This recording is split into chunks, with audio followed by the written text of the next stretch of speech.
আজকের এই জাতীয় মহাসমাবেশে এখন সভাপতির ভাষণ দেবেন দেশের লক্ষ কোটি তৌহিদি জনতার প্রাণপ্রিয় ধর্মীয় আধ্যাত্মিক নেতা অপসীম সাগরী জনতা ইসলামী আন্দোলন বাংলাদেশের সাগরী আমির আলহাজ হযরত মাওলানা মুফতি সৈয়দ মোহাম্মদ রেজাউল করিম।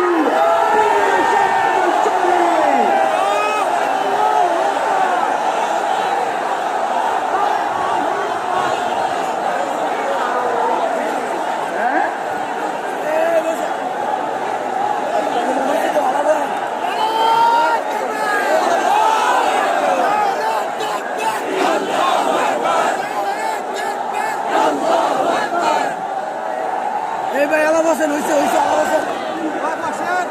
বসেন বসেন বসেন। আসসালামু আলাইকুম ওয়া রাহমাতুল্লাহি ওয়া বারাকাতুহু। নাহমাদুহু ওয়া নুসাল্লি আলা রাসূলিহিল কারীম। আউযু বিল্লাহি মিনাশ শাইতানির রাজীম।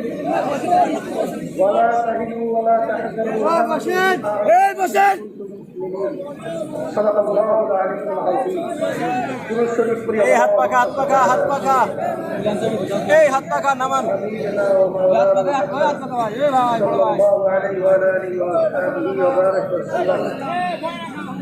আম্মা বাদ,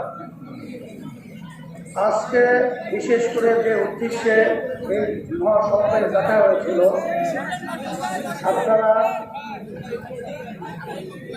বিভিন্ন পর্যায়ে বিভিন্ন আলোচনার মাধ্যমে আমরা মূল বিষয়টা অনেকটাই আমাদের পরিষ্কার হয়েছে। এখন আমরা আপনাদের সামনে দেশের অবস্থান এবং আমরা কি চাই এ বিষয়ে আমরা লিখিত বক্তব্য আপনাদের সামনে পেশ করছি। নাহমাদুহু ওয়া নুসাল্লি আলা রাসূলিহিল কারীম। আম্মা বাদ, নিত্য প্রয়োজনীয় দ্রব্যের মূল্য বৃদ্ধির প্রতিবাদ, শিক্ষা সিলেবাসে ধর্মীয় শিক্ষার সংকোচন বন্ধ, ইসলাম দেশ ও মানবতা বিরোধী মতের বিধিমালা পাতি, স্বাধীনতার মূল লক্ষ্য সাম্য, মানবিক মর্যাদা ও সামাজিক ন্যায় বিচার প্রতিষ্ঠা এবং দুর্নীতি ও সন্ত্রাস মুক্ত কল্যাণ রাষ্ট্র গঠনে ইসলামী হুকুমত কায়েমের লক্ষ্যে ইসলামী আন্দোলন বাংলাদেশের উদ্যোগে আয়োজিত আজকের এই জাতীয় মহাসমাবেশের উপস্থিতি জাতীয় নেতৃবৃন্দ, ইসলামী আন্দোলন বাংলাদেশ, ইসলামী শ্রমিক আন্দোলন, ইসলামী যুব আন্দোলন, ইসলামী ছাত্র আন্দোলন বাংলাদেশ, জাতীয় উলামা মাশায়েখ আইম্মা পরিষদ, জাতীয় শিক্ষক ফোরাম, ইসলামী মুক্তিযোদ্ধা পরিষদ ও ইসলামী আইনজীবী পরিষদ এর কেন্দ্রীয় নেতৃবৃন্দ, ওলামায়ে কেরাম, শিক্ষাবিদ ও সাংবাদিক বন্ধুগণ, আইন শৃঙ্খলা রক্ষার দায়িত্বে নিয়োজিত প্রশাসনের কর্মকর্তা ও সদস্যবৃন্দ, ইসলামী আন্দোলন বাংলাদেশ ও সকল সহযোগী সংগঠনের জেলা মহানগর সহ সকল শাখা থেকে আগত নেতৃবৃন্দ, সমবেত দেশপ্রেমিক শান্তিকামী জনতা, নানা প্রতিকূলতার মাঝেও রমজানের আগ মুহূর্তে ত্যাগ স্বীকার করে আজকের মহাসমাবেশে উপস্থিত হওয়ায় আমি শুরুতেই সবাইকে আন্তরিক মোবারকবাদ জানাচ্ছি। আমি কৃতজ্ঞতার ভরে স্মরণ করা সকল মুক্তিযোদ্ধা সহ দেশের জন্য আত্মদানকারী সকল বীর সেনানীদের। আমরা কি দাবি নিয়ে আজ এখানে সমবেত হয়েছি তা ইতিমধ্যেই আপনারা জানতে পেরেছেন।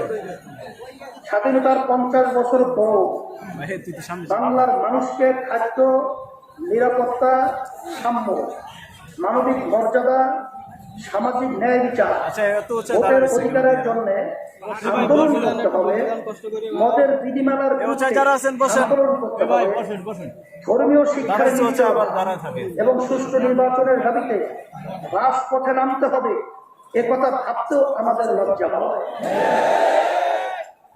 ভাইয়েরা আমার, স্বাধীনতার 51তম বর্ষে আমরা উপনীত হয়েছি, অথচ আজকের সরকার 71 পূর্ববর্তী সরকারের মতো কোনো কোনো ক্ষেত্রে তাদের চেয়েও নিপীড়নমূলক আচরণ করছে।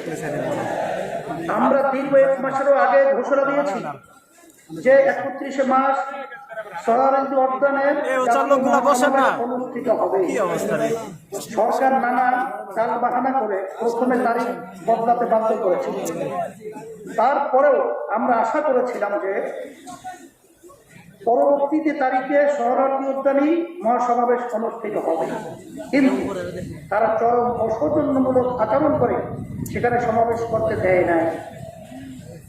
ইসলামী আন্দোলন বাংলাদেশ একটি দাওয়াতমুখী শান্তিকামী রাজনৈতিক সংগঠন হওয়ার কারণে আমরা তা মেনে নিয়েছি, কিন্তু আজকের এই মহাসমাবেশ থেকে হুঁশিয়ার করে দিতে চাই যে আমাদের এই শান্তিকামী আচরণকে দুর্বলত মনে করবেন না। রক্তে কেনা স্বাধীন বাংলাদেশ আমাদের পূর্বপুরুষের আমানত, অধিকার কি করে আদায় করতে হয় তা আমরা তা জানি। আমাদেরকে বাধ্য করবেন না, এদেশবাসীকে বাধ্য করার পরিণতি কত খারাপ হতে পারে তাই 71 থেকে শিক্ষা নিতে আহ্বান করছি। ভাইয়েরা আমার, আজকে দেশের সাধারণ নাগরিকদের কোনো অধিকার নেই, কোনো সম্মান নেই, সকল অধিকার ভোগ করছে ক্ষমতাসীন এবং তাদের দোসররা। অথচ স্বাধীনতা উত্তর দেশের মানুষ স্বপ্ন দেখেছিল স্বাধীন দেশে তাদের ন্যায্য অধিকার ফিরে পাবে, স্বাধীন নাগরিক হিসেবে মর্যাদা পাবে, সম্মান পাবে, বাক স্বাধীনতা পাবে, ন্যায় বিচার পাবে, জান মাল ইজ্জত আবরু এবং জীবনের নিরাপত্তা নিয়ে বেঁচে থাকতে পারবে, অর্থনৈতিক সাম্য রুটি রুজির নিশ্চয়তা পাবে, একটি আত্মমর্যাদাশীল জাতি হিসেবে পৃথিবীর মানচিত্রে স্থান পাবে। কিন্তু দুঃখের বিষয় হলো স্বাধীনতা পরবর্তী যারাই ক্ষমতায় এসেছে সবাই জনগণের স্বপ্নকে গলা টিপে হত্যা করেছে, সবাই জনগণের সাথে অঙ্গীকার ভঙ্গ করেছে, গণমানুষের সঙ্গে প্রতারণা করেছে, দেশ শাসনের নামে জনগণকে জিম্মি করে রেখেছে, জনগণের সকল মৌলিক অধিকার হরণ করেছে, জনগণের সম্পদ লুণ্ঠন করেছে, গণতন্ত্রের নামে সর্বত্র দলীয়করণ এবং স্বৈরতন্ত্র প্রতিষ্ঠা করেছে, খুন ও খুনের রাজত্ব কায়েম করেছে, দুর্নীতি, লুটপাট এবং সুদ ও ঘুষকে রাষ্ট্রীয় নীতি হিসেবে প্রতিষ্ঠা করেছে। শাসক শ্রেণীর এহেন কর্মকাণ্ডের ফলে স্বাধীনতা আজ অর্থহীন হয়ে পড়েছে। গোটা সমাজ ও রাষ্ট্র ব্যবস্থায় এক ধরনের নৈরাজ্য চলছে, জনতাকে দুর্ভিক্ষের দিকে ঠেলে দেওয়া হয়েছে, জাতিকে নেশাগ্রস্ত করে স্বার্থ হাসিলের পায়তারা চলছে। দেশ আর এভাবে চলতে পারে না। সংগ্রামী ভাইরা আমার, গণমাধ্যমের পরিসংখ্যান অনুযায়ী 2010 থেকে 2020 সাল পর্যন্ত দ্রব্য মূল্য বেড়েছে 95%, জীবনযাত্রার ব্যয় বেড়েছে 92%, চালের দাম দ্বিগুণ হয়েছে, আটার দাম বেড়েছে 74%, 43% মানুষ বেঁচে থাকার জন্য খাবারের ব্যয় কমাতে বাধ্য হয়েছে। বিশ্বের বাংলাদেশই একমাত্র দেশ যেখানে নিম্নতম মজুরি আন্তর্জাতিক দরিদ্র সীমার নিচে। ILO জানিয়েছে 2010 সাল থেকে 2019 সালে এশিয়া ও প্রশান্ত মহাসাগরীয় অঞ্চলে সবচেয়ে বেশি হারে প্রকৃত নিম্নতম মজুরি কমেছে বাংলাদেশে। ভাইরা আমার, সরকার প্রায় দেশের মানুষের ক্রয় ক্ষমতা বাড়ার নানা চমকপ্রদ তথ্য দেয়, কিন্তু সিপিডির গবেষণায় দেখা গেছে যুক্তরাষ্ট্র কিংবা মালয়েশিয়ার একজন শ্রমিকের চেয়ে কম বেতন পেয়েও তাদের চেয়ে বেশি দামে নিত্য প্রয়োজনীয় কম পণ্য কিনছেন ঢাকার শ্রমিকেরা। আন্তর্জাতিক বাজারের চেয়ে 1.5 থেকে 2 গুণ বেশি দামে পণ্য কিনতে হচ্ছে ঢাকার একজন শ্রমিক। আমার এই দাম বাড়ার কারণ মূলত কৃত্রিম মধ্যস্বত্ব ভোগীদের কারণেই দাম বাড়ে বলে মন্ত্রণালয়ের প্রতিবেদনেই উঠে এসেছে। সরকার দলের সমর্থন পুষ্ট মধ্যস্বত্ব ভোগীরা স্তরে স্তরে দ্রব্যের দাম বৃদ্ধি করে পথে ঘাটে পুলিশ স্থানীয় মাস্তানরা চাঁদাবাজি করে। বিদেশ থেকে পণ্য আমদানি করার ক্ষেত্রে সরকার ঘনিষ্ঠ ব্যবসায়ীরা নানা ধরনের কারসাজি করে পণ্যের দাম বৃদ্ধি করে। সরকারের ভুল মুদ্রানীতি, শুল্ক নীতি, আমদানি সিদ্ধান্তে অপরিণামদর্শিতা দ্রব্যমূল্য বৃদ্ধির অন্যতম কারণ। দ্রব্যমূল্যের এই লাগামহীন বৃদ্ধি দেশে এক ধরনের দুর্ভিক্ষ জন্ম দিয়েছে। লক্ষ লক্ষ মানুষ ক্ষুধা পেটে ঘুমাতে যাচ্ছে। খাবারের জন্য খাদ্য ট্রাকের পিছনে মানুষ দৌড়াচ্ছে। বাস্তবতার আলোকে আমরা দেখতে পাচ্ছি এই পরিস্থিতি সম্পূর্ণ অর্থেই কৃত্রিম এবং তার বর্তমান সরকারের ব্যর্থতা ও সরকারের জন্য লোকদের নির্লজ্জ লোভের ফসল। সেজন্য ইসলামী আন্দোলন বাংলাদেশ জোর দাবি জানাচ্ছে অবিলম্বে দেশের খাদ্য উৎপাদন, সরবরাহ, বিতরণ ও সংরক্ষণ সহ প্রতিটি স্তরে মধ্যস্বত্ব ভোগীদের উৎপাদ কঠোর হাতে দমন করতে হবে। ডিসিবিকে শক্তিশালী করে দেশবাসী রাষ্ট্রীয় খাদ্য সরবরাহ প্রণালী গড়ে তুলতে হবে। সিন্ডিকেটবাজি বন্ধ করতে আইন শৃঙ্খলা বাহিনীকে কঠোর হতে হবে। রাষ্ট্রীয় সিদ্ধান্ত গ্রহণে ব্যবসায়ীদের দৌরত্ব কমাতে হবে। যে কোনো মূল্যে খাদ্যদ্রব্যের দাম সহনীয় করতে হবে। সরকার যদি এই ক্ষেত্রে ব্যর্থ হয় তাহলে তাদেরকে ক্ষমতা থেকে সরে যাওয়ার আহ্বান জানাচ্ছি। আল্লাহ তাআলা বলেছেন, ইয়া আইয়ুহাল্লাযীনা আমানু ইন্নামাল খামরু ওয়াল মাইসিরু ওয়াল আনসাবু ওয়াল আযলাম রিজসুম মিন আমালি শাইতান ফাজতানিবুহু লাআল্লাকুম তুফলিহুন। হে মুমিনগণ, নিশ্চয়ই মদ, জুয়া, প্রতিদান, বেদী ও ভাগ্য নির্ধারণ তিনসমূহ নাপাক শয়তানের কর্ম। সুতরাং তোমরা তা পরিহার করো যাতে তোমরা সফলতা রাসূল আকরাম সাল্লাল্লাহু আলাইহি ওয়াসাল্লাম বলেন, আল্লাহ রাব্বুল আলামিন অভিশাপ দিয়েছেন মদের উপর, তার পানকারীর উপর, যে পান করায় তার উপর, যে বিক্রি করে তার উপর, যে তার নিষ্কাশন করে এবং যার সাথে সে নিষ্কাশন করে তার উপর, আর যে ব্যক্তি তা গ্রহণ করে এবং যার কাছে পৌঁছে দেয় সবার উপর। এটা হাদিস আবু দাউদ শরীফের হাদিসের ভিতরে আসছে। 93 বার মুসলমানের দেশ বাংলাদেশে গত 5 ফেব্রুয়ারি প্রকাশিত অ্যালকোহল নিয়ন্ত্রণ বিধিমালা 2022 নামক মদ সহায়ক একটি বিধিমালা থেকে আকারে প্রকাশ করা হয়েছে। এই বিধিমালা পড়লে যে কারো মনে হবে সরকার দেশে মদ ও অ্যালকোহল আমদানি, রপ্তানি, উৎপাদন, প্রক্রিয়াজাতকরণ, সরবরাহ, বিপণন ও ক্রয় বিক্রয় এবং সংরক্ষণের দুয়ার উন্মুক্ত করতে চাইছে। গেজেটে বলা হয়েছে 21 বছরের ঊর্ধ্বের যে কেউ শর্ত সাপেক্ষে মদ পানের আবেদন করতে পারবে। এর অর্থ হলো 21 বছরের উপরের সবার জন্যই মদ পান করার বৈধতা দেওয়া হয়েছে। হোটেল, রেস্তোরাঁয় বা যেসব স্থানে সাধারণ খাবার পরিবেশনের পাশাপাশি অ্যালকোহল সংরক্ষণ, প্রদর্শন ও পরিবেশন করা হয় তারা পার স্থাপনের লাইসেন্সের জন্য আবেদন করতে পারবে। এই ধারার ফলে আগামীতে মানুষ হয়তো দোকানে গিয়ে কোমল পানীয়ের মতো করে মদ চাইবে।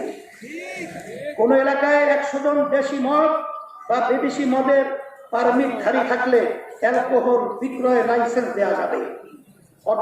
অর্থাৎ কোন ক্লাব বা প্রতিষ্ঠানে যদি কমপক্ষে 100 জন সদস্য থাকেন যাদের এই পারমিট আছে, সেখানেই অ্যালকোহল বিক্রি করা যাবে। আইনের এই ধারাটি পাড়ায় পাড়ায়, রাস্তায় রাস্তায় মদের দোকান গড়ে তোলার সুযোগ করে দিবে। রেল, সড়ক, নৌ ও আকাশপথে যে কোনো পথেই অ্যালকোহল পরিবহন করা যাবে। দেশব্যাপী মদের সয়লাব ও মাদক পাচারের পথ সহজ করবে এই ধারা। এছাড়াও পুরো বিধিমালাতে এমন সব ধারা উপধারা যোগ করা হয়েছে তাতে মদকে একটি সাধারণ ও সহজলভ্য পানিতে বানিয়ে ফেলা হয়েছে, যার মাধ্যমে গোটা দেশের তরুণ প্রজন্মকে ধ্বংসের দিকে ঠেলা দেওয়া হয়েছে। ভাইয়ের আমার, বিশ্ব স্বাস্থ্য সংস্থার হিসাবে বাংলাদেশে মদ সেবনের কারণে লিভার সিরোসিসে আক্রান্ত হয়ে 2016 সালেই মারা গেছে 2000-এরও বেশি মানুষ। এছাড়া মদ্যপানজনিত ক্যান্সার ও মদ্যপানের পর ড্রাইভিংয়ের সময় দুর্ঘটনায় মৃত্যু হয়েছে আরও অন্তত 1000 মানুষের। সব মিলিয়ে ওই বছর মদ্যপান জনিত কারণে মৃত্যুর সংখ্যা 3000-এর বেশি। প্রতি বছর বিশ্বব্যাপী মদ সেবনের ক্ষতিকর প্রভাবে মারা যায় 30 লক্ষের মতো মানুষ। মদের ক্ষতিকর প্রভাবে 200 ধরনের রোগ ও ইনজুরিতে আক্রান্ত হয় মানুষ। বাংলাদেশ থেকে 39 বছর বয়সী যারা মারা যায় তাদের মধ্যে 13.5% মদ্যপান জনিত কারণে মারা যায়।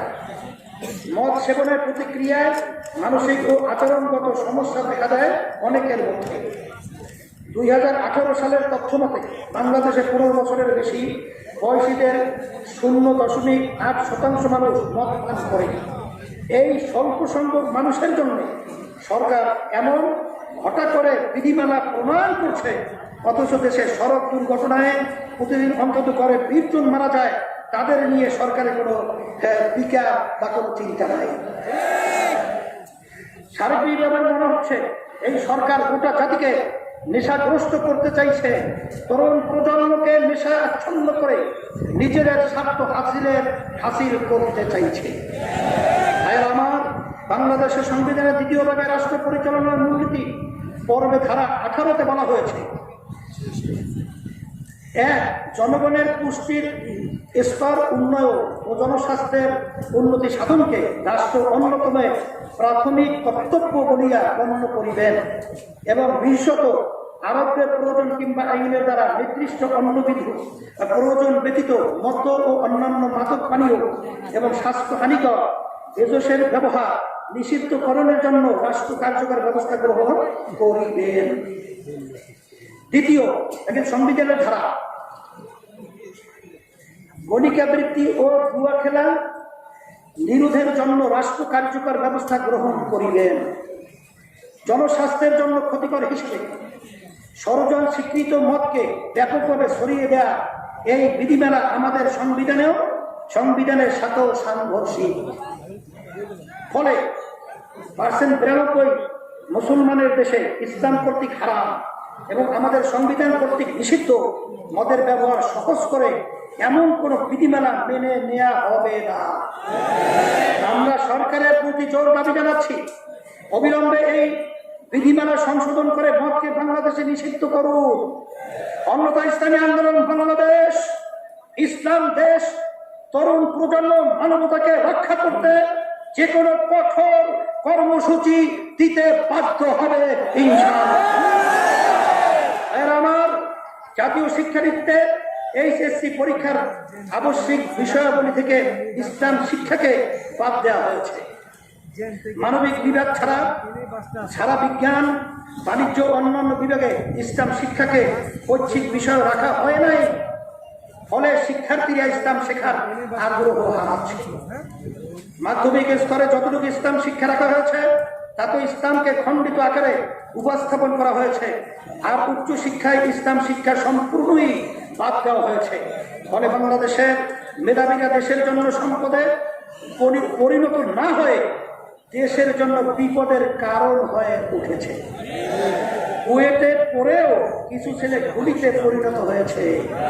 সর্বোচ্চ মেধার স্বাক্ষর রাখা মেধাবীরাই প্রশাসনে গিয়ে দুর্নীতি করে দেশের উন্নয়ন ও বিকাশকে বাধাগ্রস্ত করছে।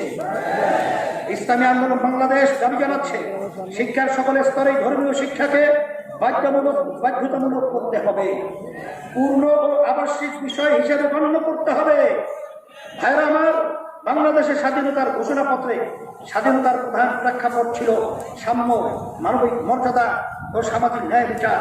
কিন্তু বাস্তবতা হলো প্যারিসের ওয়ার্ল্ড ইন ইকুয়ালিটি ল্যাব কর্তৃক প্রকাশিত অসাম্য প্রতিবেদন ওয়ার্ল্ড ইন ইকুয়ালিটির রিপোর্ট 2022-এ বলা হয়েছে বাংলাদেশের মোট জাতীয় আয়ের 16.7% মাত্র 1% মানুষের হাতে কুক্ষিগত। বিপরীতে নিচু তলার 50% মানুষের হাতে আছে মোট আয়ের 17.1%, যা দরিদ্রতার পাশাপাশি বাংলাদেশকে একটি অসাম্যের দেশ হিসাবে রূপ দিয়েছে। চিকিৎসা সেবার করুণ দশা গত করোনা মহামারী দেখিয়ে দিয়েছে। সার্বিক পরিস্থিতিতে স্বাধীনতার 50 বছর পরেও দেশে সাম্য, মানবিক মর্যাদা ও সামাজিক ন্যায় বিচার প্রতিষ্ঠিত হয় নাই। নিরীহ ওলামায়ে কেরাম সহ হাজার হাজার নাগরিককে কেবলমাত্র রাজনৈতিক মতপার্থক্যের কারণে বিনা বিচারে কারান্তরিত করে রাখা হয়েছে। ইসলামী আন্দোলন বাংলাদেশ জোর দাবি জানাচ্ছে যে করনীতি ও কর ব্যবস্থার উন্নতি করতে হবে, সম্পদের পুঞ্জি ভবন রোধ করতে হবে, এবার জাকাতকে রাষ্ট্রীয় ব্যবস্থাপনার অধীনে আনতে হবে, কালো টাকার জন্ম ও ব্যবহার বন্ধ করতে হবে, সম্পদের বিনিয়োগ নিশ্চিত করতে হবে, সামগ্রিকভাবে ইসলামী অর্থনীতির প্রবর্তন করতে হবে, উলামায়ে কেরাম সহ সকল রাজবন্দীর মুক্তি দিতে হবে। ভাইরা, দেশের রাজনীতির সঠিক ধারায় ফিরিয়ে আনার জন্য রাজনীতিতে গুণগত পরিবর্তন দরকার। শুধু একটি ভালো নির্বাচন হলেই দেশ ঠিক হয়ে যাবে না। অতীতে এমন বহু নির্বাচন হয়েছে কিন্তু কোনো পরিবর্তন হয়নি। বাংলাদেশের মানুষ নির্বাচিত এবং অনির্বাচিত দুই ধরনের স্বৈরাচারই দেখেছে। ঘুরে ফিরে সেসব স্বৈরাচারী শক্তিকে আবার ক্ষমতায় বসালে দেশে অশান্তি আরও বাড়বে। জনগণ তাদের অধিকার ফিরে পাবে না। জনগণের অধিকার ফিরে পেতে হলে, দেশকে ভালো করতে হলে, দুর্নীতি দুঃশাসন মুক্ত কল্যাণ রাষ্ট্র গড়ে তুলতে হলে ভালো নেতার অধীনে ভালো নীতির বাস্তবায়ন ঘটাতে হবে। কিন্তু বিগত দিনে দেশ শাসনের ভালো নীতি ও পদ্ধতি গ্রহণ করা হয়নি। ভালো নেতা নির্বাচনের পরিবেশ তৈরি করা হয়নি। ক্ষমতাসীনরা নিজেদের সাথে বারবার সংবিধানে পরিবর্তন ঘটিয়েছে। নিজেদের বানানো সংবিধানের ভয় দিয়ে বারবার কৃত্রিমভাবে জাতীয় সংকট সৃষ্টি করেছে। অনৈতিকভাবে ক্ষমতায় টিকে থাকার জন্য সংবিধানকে হাতিয়ার হিসেবে ব্যবহার করেছে।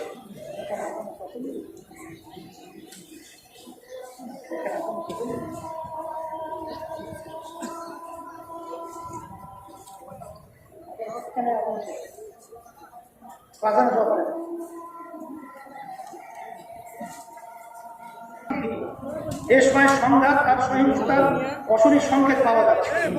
ক্ষমতাসীন আওয়ামী লীগ নবম জাতীয় সংসদে একতরফাভাবে সংবিধানের ৫ম সংশোধনী পাশ করার পর থেকেই রাজনৈতিক সংকটের নতুন মাত্রা যোগ হয়েছে। আমরা বারবার রাজনৈতিক সংকট উত্তরণে দাবি জানিয়ে আসছি। দেশের প্রায় সব রাজনৈতিক দল এবং নাগরিক সমাজের প্রতিনিধিগণ সংকট সমাধানের উদ্যোগ গ্রহণের কথা বলে আসলেও কার্যকর কোনো উদ্যোগ গ্রহণ করা হয় নাই। আওয়ামী লীগ সরকার দেশের নির্বাচন ব্যবস্থাকেই ধ্বংস করে ফেলেছে। বিগত 13 বছরে দেশে কোনো সুষ্ঠু নির্বাচন হয়নি। স্থানীয় সরকারের নির্বাচনগুলোতেও জনগণ তাদের পছন্দের প্রার্থীকে ভোট দিতে পারেনি। ক্ষমতাসীনরা তাদের দলীয় লোকদেরকে নির্বাচিত করার জন্য এমন কাজ নেই যা করেনি। নির্লজ্জভাবে মানুষের ভোটাধিকার কেড়ে নেওয়া হয়েছে। নির্বাচন কমিশন এবং প্রশাসন কেউই নিরপেক্ষ ভূমিকা পালন করেনি। ফলে নির্বাচনকে মানুষ এখন প্রহসন এবং তামাশা মনে করে। আগামীতে মানুষ তামাশা ও প্রহসন নির্বাচন দেখতে চায়। বর্তমান বিতর্কিত সরকারের ক্ষমতার মেয়াদ প্রায় শেষ প্রান্তে। নিয়মতান্ত্রিকভাবে সরকারের পরিবর্তন হতে হলে একটি সুষ্ঠু নির্বাচন লাগবে। আমরা চাই একটি সুষ্ঠু গ্রহণযোগ্য নির্বাচনের মাধ্যমে নিয়মতান্ত্রিকভাবে ক্ষমতার পালাবদল হোক। কিন্তু আগামী জাতীয় নির্বাচন কিভাবে হবে তা এখন পরিষ্কার নয়। ক্ষমতাসীনরা এবারও জাতীয় সংসদ বহাল রেখে নির্বাচন করতে চায়। আমাদের অভিজ্ঞতা হলো জাতীয় সংসদ বহাল রেখে নির্বাচন হলে সেই নির্বাচন সুষ্ঠু গ্রহণযোগ্য হবে না, বরং আবারও 2014-18 নির্বাচনের মতো নির্বাচনের নামে প্রহসন হবে। রাতের ভোটে নির্বাচিত বর্তমান সংসদের কোনো নৈতিক বৈধতা নেই। এই অবৈধ সংসদ বহাল রেখে কোনো নির্বাচন দেশবাসী মেনে নিবে না। অতএব আমরা বর্তমান সংসদ ভেঙে দিয়ে পরবর্তী 90 দিনের মধ্যে একটি দল নিরপেক্ষ নির্বাচনকালীন সরকারের অধীনে সকলের অংশগ্রহণের একটি গ্রহণযোগ্য জাতীয় নির্বাচন চাই। ভাইরা আমার, আমরা আমাদের এই প্রিয় দেশকে ভালোবাসি। দেশকে ভালোবাসা প্রত্যেকটা নাগরিকের দায়িত্ব। যারা দেশকে ভালোবাসে তারা দুর্নীতি করতে পারে না, যারা দেশের সম্পদ লুট করতে পারে না, যারা দেশকে ভালোবাসে তারা দেশের মানুষকে কষ্ট দিতে পারে না, যারা দেশকে ভালোবাসে তারা দেশের মানুষকে অসম্মান করতে পারে না, যারা দেশকে ভালোবাসে তারা দেশের মানুষকে অন্যায়ভাবে হত্যা করতে পারে না, যারা দেশকে ভালোবাসে তারা বিদেশ শক্তির দাবেদারি করতে পারে না। আর যারা দেশপ্রেমের কথা বলে ক্ষমতায় গিয়ে সব অপকর্ম করে তারা দেশপ্রেমিক নয়, তারা ক্ষমতা প্রেমিক। আর ক্ষমতা প্রেমিকরাই বিগত দিনে দেশ শাসন করেছে। এই ক্ষমতা প্রেমিকরা দেশের দুঃশাসন, জনগণের দুশ্মন, আগামী এরা দেশের দুশ্মন, জনগণের দুশ্মন। আগামী নির্বাচনে ক্ষমতা প্রেমিকদের বিরুদ্ধে দেশ প্রেমিকদের ঐক্য করে তুলতে হবে। দেশের দুশ্মনদের এবং জনগণের দুশ্মনদের পরাজিত করতে না পারলে দেশে প্রকৃত শান্তি প্রতিষ্ঠিত হবে না। সংগ্রামী ভাইয়ের আমরা দেশে প্রকৃত শান্তি প্রতিষ্ঠা করতে চাই। আমরা জনমনের উদ্বেগ উৎকণ্ঠা দূর করতে চাই। আমরা মানুষকে স্বস্তি ও নিরাপত্তা দিতে চাই। আমরা ন্যায় বিচার ও সুশাসন প্রতিষ্ঠা করতে চাই। আমরা মানুষের মানবীয় ও মৌলিক অধিকার ফিরিয়ে দিতে চাই। আমরা সাম্প্রদায়িক সম্প্রীতি চাই। আমরা সহিংসতা, জিঘাংসা আর ধ্বংসের রাজনীতির চির অবসান চাই। আমরা দেশের সকল নাগরিকের শান্তিপূর্ণ ভ্রাতৃপ্রতিম সহাবস্থান চাই। আমরা দেশকে ঐক্যবদ্ধভাবে উন্নতি ও সমৃদ্ধির পথে এগিয়ে নিতে চাই। আর এর জন্য আমরা কালজয়ী আদর্শ ইসলামের আলোকে বাংলাদেশকে একটি কল্যাণ রাষ্ট্রে পরিণত করতে চাই। বাংলাদেশের শোষিত বঞ্চিত মানুষ আজ বুঝতে পারছে ইসলাম ছাড়া তাদের মুক্তির কোনো পথ নেই। এদেশের মানুষ সামাজিক এবং রাষ্ট্রীয়ভাবে ইসলাম চায়। ফলে ইসলামী আন্দোলনের পক্ষে আজ দেশে গণজাগরণ সৃষ্টি হয়েছে। আজকের এই জনসমুদ্র প্রমাণ করেছে আগামীতে ইসলামকে আর দেশের দাবিয়ে রাখা যাবে না ইনশাআল্লাহ। এবং দেশের বিরুদ্ধে যে কোনো ষড়যন্ত্র চক্রান্ত আমরা ঐক্যবদ্ধভাবে মোকাবেলা করবই ইনশাআল্লাহ। আমার ইসলাম নিয়ে সমাজের মানুষের মধ্যে এখন কিছু ভুল ধারণা রয়েছে। অনেকের ধারণা রাষ্ট্রীয়ভাবে ইসলাম প্রতিষ্ঠিত হলে রাষ্ট্রের সবকিছু উলটপালট হয়ে যাবে, অন্য ধর্মের মানুষ তাদের অধিকার হারাবে, নারীরা গৃহবন্দী হবে, মানুষের জীবন যাত্রা কঠিন হয়ে যাবে। যারা ইসলাম প্রসঙ্গে সব ভুল ধারণা নিয়ে আতঙ্কিত তাদেরকে আশ্বস্ত করে আমি বলতে চাই, রাষ্ট্রে ইসলাম বিজয় হলে মানুষের প্রয়োজনে রাষ্ট্রে যেসব প্রতিষ্ঠান গড়ে উঠেছে সব বহাল থাকবে। রাষ্ট্রের যেই অবস্থানে কর্মরত আছে সে সেখানেই থাকবে। কারো উপর কোনো অন্যায় করা হবে না, তবে কেউ দুর্নীতি করতে পারবে না, কেউ রাষ্ট্রীয় সম্পদ অপচয় করতে পারবে না, কেউ জনগণকে হয়রানি করতে পারবে না। ইসলামী রাষ্ট্রে অন্য ধর্মের লোকজন আরো বেশি সুবিধা ভোগ করবে। তাদের ধর্মকর্মে পূর্ণ স্বাধীনতা থাকবে, তাদের জানমাল এবং ইজ্জতের নিরাপত্তার নিশ্চয়তা বিধান করা হবে। তারা রাষ্ট্রের সকল সুযোগ সুবিধা ভোগ করবেন। রাষ্ট্রে ইসলাম বিজয় হলে নারীরা সবচেয়ে বেশি সম্মানিত হবে। সকল নাগরিক সুযোগ সুবিধায় নারীদেরকে অগ্রাধিকার দেওয়া হবে। নারীদের শিক্ষা এবং কর্মসংস্থানের সুযোগ আরো বিস্তৃত এবং আরো নিরাপদ করা হবে। এক কথায় রাষ্ট্রে ইসলাম প্রতিষ্ঠিত হলে মানুষের জন্য এবং রাষ্ট্রের জন্য যা কল্যাণ তার কিছুই পরিবর্তন করা হবে না। মানুষের জন্য যা অকল্যাণ এবং দেশের জন্য যা ক্ষতিকর তাই শুধু পরিবর্তন করা হবে। ইসলামই একমাত্র জীবন ব্যবস্থা যেখানে মানুষের জন্য শুধু কল্যাণই রয়েছে। আমরা এই কল্যাণ প্রতিষ্ঠার রাজনীতি করি। আসুন আমরা কল্যাণ প্রতিষ্ঠার জন্য সবাই ঐক্যবদ্ধ হই। ভাইয়ের আমার, ইসলামী আন্দোলন বাংলাদেশ একটি নিয়মতান্ত্রিক গণমুখী রাজনৈতিক দল। যে কোনো অংশগ্রহণমূলক নির্বাচনে প্রতিদ্বন্দ্বিতা করার জন্য ইসলামী আন্দোলন প্রস্তুত। আপনাদেরকে এখন থেকেই শান্তির প্রতীক হাত পাখা নিয়ে জনগণের দ্বারে দ্বারে পৌঁছে যেতে হবে। প্রত্যেকটা ভোটারের কাছে ইসলামের দাওয়াত, ইসলামী আন্দোলনের দাওয়াত, হাত পাখার দাওয়াত পৌঁছে দিতে হবে। অতীতে যারা দেশ শাসন করেছে জনগণের কাছে তাদের নতুন কিছু বলার নেই। মানুষ তাদের কর্মকাণ্ড দেখেছে, তাদের প্রতি জনগণের কোনো আস্থা নেই। অতএব জনগণের আস্থা অর্জনে ইসলামী আন্দোলনের নেতাকর্মী থেকে জনগণের হৃদয় জয় করতে হবে, মানুষের সেবা করতে হবে, দেশের কল্যাণে ঝাঁপিয়ে পড়তে হবে। দেশবাসীর প্রতি আমাদের আহ্বান, আপনারা অন্যায় অবিচার আর জুলুমকারীদেরকে বর্জন করুন, দুর্নীতিবাজদেরকে চিরতরে প্রত্যাখ্যান করুন, এর পক্ষে এবং কল্যাণের পক্ষে অবস্থান নিন। শান্তি প্রতিষ্ঠা ইসলামী আন্দোলনকে শক্তিশালী করুন। দেশে সকল স্তরের ওলামা মাশায়েখ অপরাপর ভাতৃপ্রতি ইসলামী সংগঠন এবং সকল মতের ইসলামপন্থীদের প্রতি আমার বিশেষ আহ্বান, আসুন আমরা এদিক সেদিক ছুটাছুটি না করে ইসলামকে রাষ্ট্র ক্ষমতায় নেওয়ার জন্য একটি কার্যকর ও টেকসই ঐক্য গড়ে তুলি।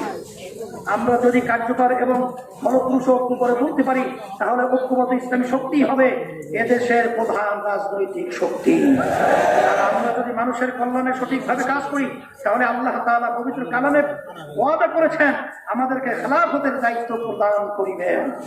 আর আল্লাহ যদি আমাদেরকে কবুল করেন, জনগণের সমর্থন নিয়ে যদি আমরা ক্ষমতায় যেতে পারি, তাহলে দেশের ন্যায়ের শাসন প্রতিষ্ঠা করব, সকল নাগরিকের মৌলিক অধিকার সুরক্ষা করব, দুর্নীতি উৎখাত করব, প্রতিহিংসা জিজ্ঞাসার পরিবর্তে সমঝোতা সহনশীলতার রাজনীতির বিকাশ ঘটাবো, প্রতিবেশী রাষ্ট্রসহ বিশ্ব সম্প্রদায়ের সাথে সুসম্পর্ক বজায় রাখবো, সুদ ঘুষ এবং অপচয় বন্ধ করব, মাদক চাঁদাবাজি উৎখাত করব, নারী নির্যাতন মানব পাচার প্রতিরোধ করব, দ্রব্যমূল্যকে মানুষের সামর্থ্যের মধ্যে রাখবো, সিন্ডিকেটবাজি বন্ধ করব, সন্ত্রাস নির্মূল করব, দলীয়করণ বন্ধ করব এবং সৃষ্টের লালন এবং দুষ্টের দমন নীতি গ্রহণ করব, সুষম অর্থনৈতিক ব্যবস্থার মাধ্যমে ধনী দরিদ্রের ব্যবধান কমাবো এবং সাম্প্রদায়িক সম্প্রীতি প্রতিষ্ঠা করব, বেকারত্ব দূর করব এবং কৃষক শ্রমিক সহ সকল শ্রমজীবী ও পেশাজীবী মানুষের ন্যায্য অধিকার প্রতিষ্ঠা করব, নারী সমাজের প্রকৃত মর্যাদা অধিকার প্রতিষ্ঠা করব, সংখ্যালঘু এবং পিছিয়ে পড়া ক্ষুদ্র নিগোষ্ঠীর অধিকার সুরক্ষা করব, স্বাধীন বিচার ব্যবস্থা কায়েম করব এবং গণমাধ্যমের স্বাধীনতা প্রদান করব, বাংলাদেশকে উন্নতি অগ্রগতি এবং সমৃদ্ধির মাধ্যমে বিশ্বে একটি উন্নত মডেল কল্যাণ রাষ্ট্রে পরিণত করব ইনশাআল্লাহ। এই স্বপ্নের বাংলাদেশ বাস্তবায়নে আমরা মানবতার মুক্তিদূত প্রিয় নবী হযরত মুহাম্মদ রাসূলুল্লাহ সাল্লাল্লাহু আলাইহি ওয়াসাল্লাম এবং সোনালী যুগের খোলাফায়ে রাশেদার রাষ্ট্র দর্শন অনুসরণ করব ইনশাআল্লাহ। আল্লাহ তাআলা আমাদের এই স্বপ্ন বাস্তবায়নের তৌফিক দান করুন। স্বাধীনতার মূল লক্ষ্য সাম্য, মানবিক মর্যাদা ও সামাজিক ন্যায় বিচার প্রতিষ্ঠা এবং দুর্নীতি ও সন্ত্রাস মুক্ত কল্যাণ রাষ্ট্র গঠনে ইসলামী হুকুমত কায়েমের লক্ষ্যে এবং সুষ্ঠু নিরপেক্ষ ও গ্রহণযোগ্য জাতীয় নির্বাচন অনুষ্ঠানে আমাদের দাবি এক, যে কোনো মূল্যে দ্রব্যমূল্যের ঊর্ধ্বগতি রোধ করতে হবে, বাজার কারসাজির সাথে জড়িতদের আইনের আওতায় আনতে হবে, দেশে মদ ও সকল ধরনের মাদক দ্রব্য নিষিদ্ধ করতে হবে, 3, শিক্ষার সকল স্তরে ধর্মীয় শিক্ষাকে বাধ্যতামূলক করতে হবে, পূর্ণ আবশ্যিক বিষয় হিসাবে গণ্য করতে হবে, প্রাথমিক বিদ্যালয়ে মুসলিম শিশুদের জন্য নামাজ শিক্ষা ও কোরআন শিক্ষাকে বাধ্যতামূলক করতে হবে, সিলেবাস থেকে চরম নাস্তিক্যবাদী সকল ধর্মবিরোধী অবৈজ্ঞানিক ও বস্তা পচা এবং ডারউইনের থিওরি বাদ দিতে হবে। এবার কারান্তরীণ সকল মুসলিম আলেম এবং রাজবন্দীদের মুক্তি দিতে হবে। জাতীয় নির্বাচনের তফসিল ঘোষণার পূর্বে জাতীয় সংসদ ভেঙে দিতে হবে। সকল নিবন্ধন রাজনৈতিক দলের মতামত নিয়ে নির্বাচনকালীন জাতীয় সরকার গঠন করতে হবে। তফসিল ঘোষণার পর থেকে নির্বাচিত সরকার ক্ষমতা গ্রহণের পূর্ব পর্যন্ত সশস্ত্র বাহিনী মোতায়েন করতে হবে এবং নির্বাচনের দিন সশস্ত্র বাহিনীর হাতে বিচারিক ক্ষমতা দিতে হবে। নির্বাচনে সকল দলের জন্য সমান সুযোগ তৈরি করতে হবে। রেডিও, টিভি সহ সকল সরকারি বেসরকারি গণমাধ্যমে সবাইকে সমান সুযোগ দিতে হবে এবং রাজনৈতিক দলের নেতাকর্মীদের বিরুদ্ধে সকল ধরনের হয়রানি বন্ধ করতে হবে। দুর্নীতিবাজদেরকে নির্বাচন অযোগ্য ঘোষণা করতে হবে। নির্বাচনী ইভিএম ব্যবহার বন্ধ রাখতে হবে। রাজনৈতিক স্থিতিশীলতা, জাতীয় সংহতি ও কার্যকর সংসদ প্রতিষ্ঠা, জাতীয় নির্বাচনে সংখ্যানুপাতিক প্রতিনিধিত্ব পদ্ধতি PR নির্বাচন ব্যবস্থা প্রবর্তন করতে হবে। গণমাধ্যম নিয়ন্ত্রণের উদ্দেশ্যে প্রণীত বিতর্কিত ডিজিটাল নিরাপত্তা আইন বাতিল করতে হবে। সকল রাজনৈতিক দলের জন্য সভা সমাবেশ সহ সাংবিধানিক স্বীকৃত সকল রাজনৈতিক কর্মসূচি ও বাক স্বাধীনতা উন্মুক্ত করতে হবে। যদি আমাদের এই দাবি মানা না হয়, তাহলে আমরা কর্মসূচি ঘোষণা করতেছি। কর্মসূচি উপরোক্ত দাবি সহ বাস্তবায়নে ইসলামী আন্দোলন বাংলাদেশের কর্মসূচি বিভাগীয় পর্যায়ে সমাবেশ।